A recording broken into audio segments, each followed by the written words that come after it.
আলহামদুলিল্লাহ আলহামদুলিল্লাহ আলহামদুলিল্লাহ পরিবারের সকলের সাথে প্রথম ইফতার করতে পারলাম। পরিবারের সকলের সাথে ইফতার করার মজাই আলাদা। পরিবার ছাড়া ইফতার একদম অসম্পূর্ণ। ইফতারের মূল ইনগ্রেডিয়েন্টস হচ্ছে পরিবার। শরবত বানাতে যেমন চিনি ছাড়া শরবতটা ফ্যাকাশে লাগে, তেমন পরিবার ছাড়া ইফতারটা সেমন ফ্যাকাশে লাগে। হ্যালো এভরিওয়ান, আসসালামু আলাইকুম। কেমন আছো সবাই? আশা করি সবাই অনেক অনেক ভালো আছো। আলহামদুলিল্লাহ অনেক বেশি ভালো আছি। ভিডিওটা হচ্ছে আমার প্রথম রমজানের প্রথম ইফতারি ভিডিও। কিছুক্ষণ আগে আমার বোনের মেয়ের সাথে আমরা সবাই মিলে মজা করছিলাম। আগেরকার যুগে আমরা হাড়ি পাতিল নিয়ে খেলা করতাম, এখনকার যুগে পোলাপান টাকা নিয়ে খেলা করে। বাইরে ভাই কি যুগ চলে আসে। ওর সাথে একটু খেলা টেলা করার পরে ছাদে চলে আসছিলাম। এসে কিছুক্ষণ বসেছিলাম। তারা মুড়িতে দেওয়ার জন্য ছাদের টাটকা ধইনা পাতা যেটা সেটা তুলতে আসছিলাম। কিছু মরিচ আর বেগুন নিয়ে গেছিলাম, গুনি বানাবে তাই ছাদে থেকে কিছু বেগুন তুলে নিয়ে গেছিলাম। বেগুন গাছের ভিডিওটা স্কিপ হয়ে গেছে। এরপরে এগুলো করতে করতে ইফতারি টাইম হয়ে গেছে। কিছু নিয়ে একদম রেডি হয়ে গেছি ইফতারি রেডি করার জন্য। সারাদিন একা একা অনেক কাজ করেছে, ভাবলাম সবকিছু কেটে কুটে আম্মুকে একটু হেল্প করে দিই। আমি গাড়ি জার্নি করে অনেক বেশি টায়ার্ড ছিলাম, তাই কোনো কাজে আম্মুকে হেল্প করতে পারিনি। ছাড়া আমি বাড়িতে থাকলে আম্মুকে একটু হেল্প করার ট্রাই করি। আমার সাথে সাথে কাজ করতে আমার ভালোই লাগে। যখন বাড়িতে ছিলাম তখন তো প্লেটটা ধুয়ে ভাত খেতাম না। আম্মুর থেকে দূরে আসার পরে আম্মুর মর্মটা খুব ভালোভাবে বুঝতে পেরেছি। আমার মনে হয় প্রত্যেকটা মেয়ে বুঝতে পারে যখন সে তার মার থেকে অনেক দূরে চলে যায়। তো এখন আমি যখনই বাড়িতে যাই আম্মুর সাথে সাথে ঘোরাফেরা করি, কাজ করি আর না করি আম্মুর পিছে পিছে। ইফতারিতে খাওয়ার জন্য যতটুকু ফল লাগবে সেগুলো নিয়ে আমি ধুইটে একদম কেটে কুটে নিচ্ছিলাম। এগুলো ফলের মধ্যে তরমুজ আমার অনেক বেশি পছন্দ। মানে ইফতারিতে সবচেয়ে বেশি পছন্দের ফল যেটা সেটা হলো তরমুজ। তরমুজ আমার অনেক বেশি পছন্দ।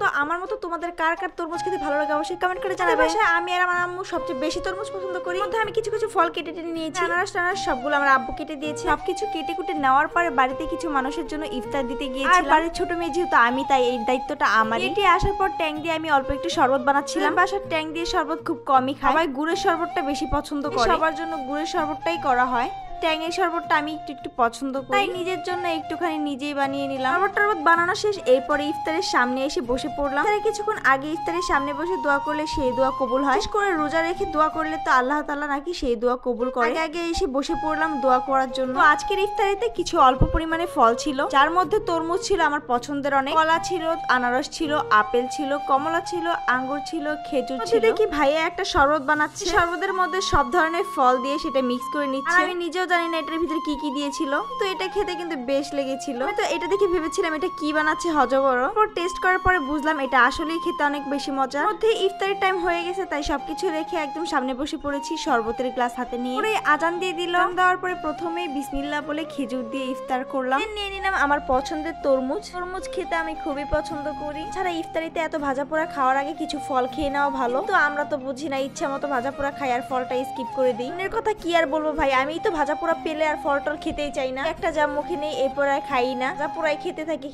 তরমুজ খাওয়া শেষে খেয়ে নিলাম আনারস। খাওয়ার পরে একটু ভাজা পোড়া খেয়ে তারপরে খেয়ে নিয়েছি শরবত। এই মিষ্টি জিনিস খাওয়ার পরে শরবত খেলে শরবতটা আর মিষ্টি লাগবে। শরবত খেতে খেতে আমার অর্ধেক পেট ভরে যায়। প্রথমেই খেয়ে নিলাম গুড়ের শরবত। গুড়ের শরবত খাওয়ার পরে ট্যাং দিয়ে যে শরবতটা বানিয়েছিলাম আমি আমার জন্য সেটা খেয়ে নিলাম। একটা করে ফল খেয়েছিলাম, প্রথমে আপেল খেয়েছিলাম, তারপরে কমলা, তারপরে আঙ্গুর। একটা একটা করে ফল খেয়ে নিয়েছিলাম। ফল খেতে খেতে আমার অর্ধেক পেট ভরে গেছে। যদিও একটা দুটা করে খেয়েছিলাম তবু অর্ধেক পেট ফুল হয়ে গেছে। আমি খুব একটা পছন্দ করি না, কিন্তু আব্বু জোর করে কলা খাওয়াবে নাকি পেট ঠান্ডা থাকে। পরে আমার পছন্দ সবার পছন্দ মুড়ি খাওয়া শুরু করলাম। আমাদের বাসায় মুড়ি মাখা কিন্তু বলে করা হয়, সবাই মিলে একসাথে বলে করে মুড়ি মাখা খাওয়ার মজাই আলাদা। জানি অনেকে আলাদা করে খায়, কিন্তু আমাদের বাসায় সবকিছু মিক্স করে একসাথে খাওয়া হয়। একসাথে খাওয়া পছন্দ করে না, এটা যার যার রুচি। আমি ইফতারি মজা বলতে বুঝি সবাই মিলে একসাথে খাওয়াকে। মিষ্টি কোনো কিছু আমাদের মুড়ির সাথে অ্যাড করা হয় না। আবার জিলাপি যার যার ইচ্ছে হয় সে এক পাশে নিয়ে নিয়ে খায়। ইফতারির আইটেম গুলো খেয়ে আমি রাতে ভাত খাই না। আম্মু আজকে দেশি মুরগি দিয়ে খিচুড়ি রান্না করেছে, তাই ভাবলাম একটুখানি খেয়েই নেই। আম্মুর হাতের খিচুড়ি অনেক বেশি মজা হয়। একটু লেট করে খিচুড়ি দিয়ে মাংস দিয়ে খাচ্ছিলাম, অল্প পরিমাণে নিয়েছিলাম এটা টেস্টটা বোঝার জন্য। এরপর খাওয়া দাওয়া শেষ করলাম সবকিছুর জন্য আলহামদুলিল্লাহ। আল্লাহ তাআলা আমার পরিবারের সাথে আমার ইফতার করার সুযোগ দিয়েছে, এতেই আমি অনেক বেশি খুশি ছিলাম। রোজার আগে আমি তো ভেবেছিলাম এবার পরিবারের সাথে আমি ইফতারি করতে পারবো না, মানে প্রথম ইফতার করতে পারবো না,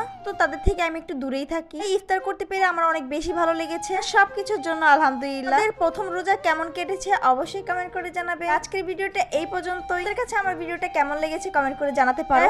এরপর আমি ওটস বানিয়েছিলাম, যেটার ভিডিও অলরেডি আপলোড করে দিয়েছি। আজকের ভিডিওটা এই পর্যন্ত। ভিডিওটা ভালো লাগলে অবশ্যই আমার পেজে ফলো দিয়ে রাখবে, আর ইউটিউব থেকে দেখলে সাবস্ক্রাইব করে রাখবে। আল্লাহ হাফেজ, বাই বাই।